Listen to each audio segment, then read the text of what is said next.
You could sense the excitement ripple through SoFi Stadium as the lights dimmed and a single spotlight shone on Kendrick Lamar as he stepped onto the stage. The roaring applause that followed was more than just a warm greeting, it was a declaration. This night was about unity, not rivalry. Kendrick and SZA were ready to elevate the stadium experience into something meaningful, a musical sermon, a celebration of togetherness, a reminder that love triumphs over hate, even in the darkest corners of our world. Welcome to Celebrity Cookies, where the tea is always hot and the stories come with sprinkles of surprise. Make sure to subscribe, leave a comment with your take on the story. As the opening notes of All the Stars echoed through the dimly lit arena, the song that first brought Kendrick and SZA together began. With the piano melody sparkling through the speakers, SZA appeared, bathed in soft blue light, her gaze sweeping over the crowd like a beam. Kendrick leaned in, his voice low yet commanding. "You said you feel the love, right?" In that instant, the evening's theme was set. This would not be a night for diss tracks or sharp insults. Instead, it would be a profound exploration of emotions, memories, and the healing nature of music. That moment, two of hip-hop's most gifted voices exchanging lines in a soft yet intimate way before launching into a chorus heard by tens of thousands, established the perfect atmosphere. It promised that by the end of the night, we would experience more than just music. We would witness connection, empathy, echoes of our ancestors, and the beauty found in vulnerability. Here are 5 standout moments from the first stop of the Grand National Tour in Los Angeles, each showcasing why Kendrick Lamar and SZA are not just performers, but pioneers of the heart. Intimate revelations in love. Just after the final note of All the Stars, the stage lights shifted from cool blue to deep purple. Smoke swirled like incense, and a single spotlight illuminated Kendrick on stage left. With a calm demeanor, he began the opening lines of Love, a track from Damn, where Zakari's guest verse reflects on hope overcoming despair. Tonight, SZA took on that verse. Her voice, sweet yet powerful, filled the stadium as Kendrick recited the original lyrics, harmonizing perfectly with her, a duet rooted in mutual respect rather than competition. That exchange was significant. Here was Kendrick, a lyricist known for challenging egos and breaking down barriers, inviting SZA not only to share the stage, but also to enter his vulnerable space. The audience leaned in, captivated by their intertwined words. By the time SZA held her high note, you could feel a collective sigh of relief, the weight of the world momentarily lifted by 2 artists affirming that even in the face of darkness, love endures. It was a message conveyed without shouting, a testament born from quiet resilience.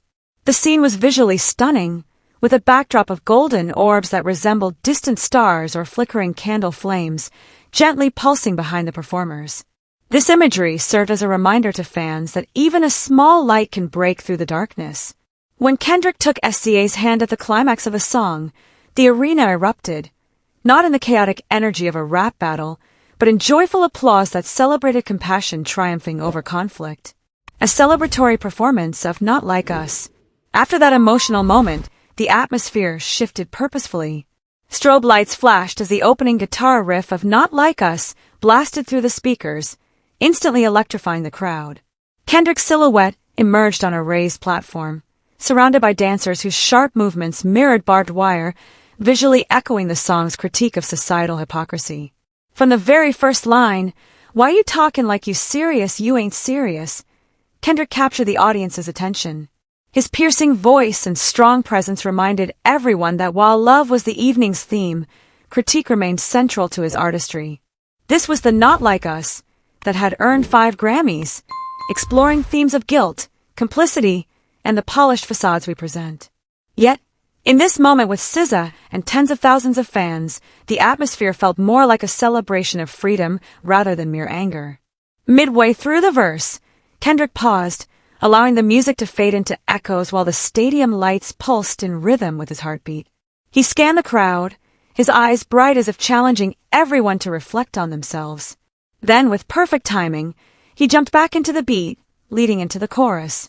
This created a collective moment of realization, a shared understanding that awareness without action is pointless. Unexpected chemistry, Lizzo's special remix. Just as the tour balanced tribute and critique, SZA made a brief appearance in a video vignette, playfully modeling her upcoming product line, Not Beauty. Then, unexpectedly, the stage transformed. A raised catwalk extended into the audience, where SZA stood bathed in light. The instrumental for Special began to play. The beat was rich and full, and suddenly, Lizzo emerged from a hidden entrance, radiating positivity. The cheers that greeted her could have illuminated the entire stadium. She and SZA exchanged glances, laughter flowing between them as they traded ad-libs and performed the remix verse. This was more than just a musical collaboration. It was a powerful display of sisterhood, reinforcing the night's message that uplifting one another is just as vital as critique. Lizzo's performance emphasized the tour's sense of community. Her lively energy from the Good as Hell era harmonized beautifully with SZA's introspective brilliance, resulting in a moment of pure, unrestrained joy. Fans joined in, raising their phones to capture what felt like a spontaneous celebration of love. As the final note faded, the stadium seemed to collectively breathe out in satisfaction, illustrating that inclusivity can be just as impactful as confrontation, especially when it comes as a surprise. Transformation in Crybaby and Nobody Gets Me. Midway through the show, the theater lights dimmed, replaced by a gentle lavender glow. A montage of home videos played on the screens, featuring childhood birthday parties, family gatherings, and the empty stadium at dawn. Against this backdrop, SZA's voice began softly with the opening lines of Crybaby.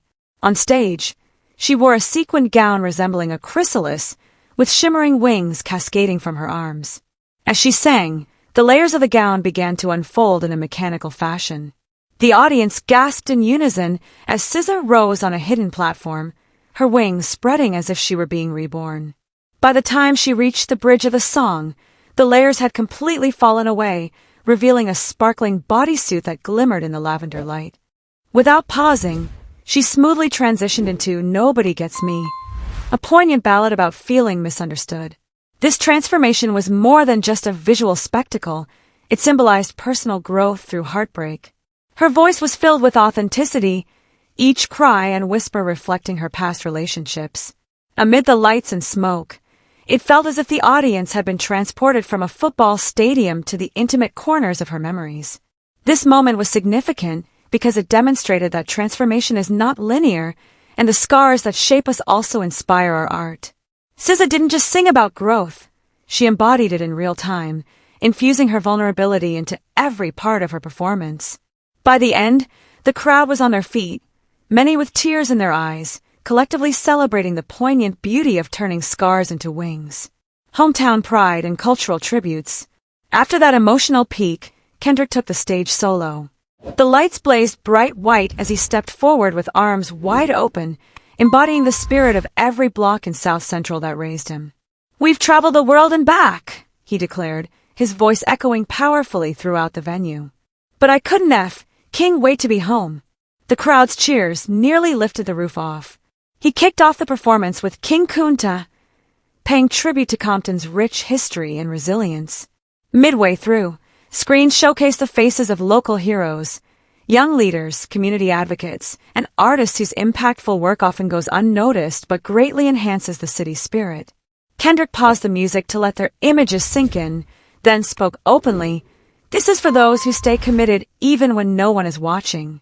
Love your city more than you resent its flaws." His straightforward speech felt like a rallying cry, reminding us that love goes beyond romantic feelings. It encompasses civic duty. It's about investing in your community and the people who share your environment. There was no need for diss tracks. It was a sincere moment between an artist proud of his roots and a community still grappling with its challenges. To wrap up this segment, Kendrick performed a medley that included influences from Mexican artists and mariachi music, whacked-out murals, reincarnated, and featured video appearances from Peso and Lefty Gunplay. This was more than just a tribute. It was a statement that hip-hop flourishes through cross-cultural collaboration. The mariachi trumpets and corrido samples blended seamlessly with Kendrick's flow, breaking down barriers with every beat. As the final notes of Gloria faded, intertwining Luther Vandross's soulful refrain with Kendrick's narrative of redemption, it became clear that we had witnessed something remarkable, a performance that balanced joy and sorrow, tenderness and intensity. Every moment felt intentional, with no repetition for shock value. Instead, every lighting change, costume transition, and guest appearance reinforced the core message: love, bold and unwavering, is our greatest weapon against hate. As the house lights brightened and fans spilled into the cool Inglewood night, you could hear them humming those memorable tracks, reminiscing about favorite moments, and embracing strangers who felt like old friends. Kendrick and SZA didn't just promote love over hate, they embodied it, transforming a football stadium into a sanctuary. And isn't that the ultimate goal of art? To not only reflect our shared struggles, but to unite us through our capacity for compassion. So when the Grand National Tour comes to your city, remember this: you're not merely buying a concert ticket, you're joining a lyrical journey through the human experience, guided by two of the most genuine voices of our time. And if there's any proof that in hip-hop and in life, love truly triumphs over hate, it's evident in every beat they deliver, every word they speak, and every hand they extend from stage to soul. I'd love to hear your thoughts on this situation, so please share your opinions in the comments. Also, don't forget to like, subscribe, and turn on notifications to stay updated on this story.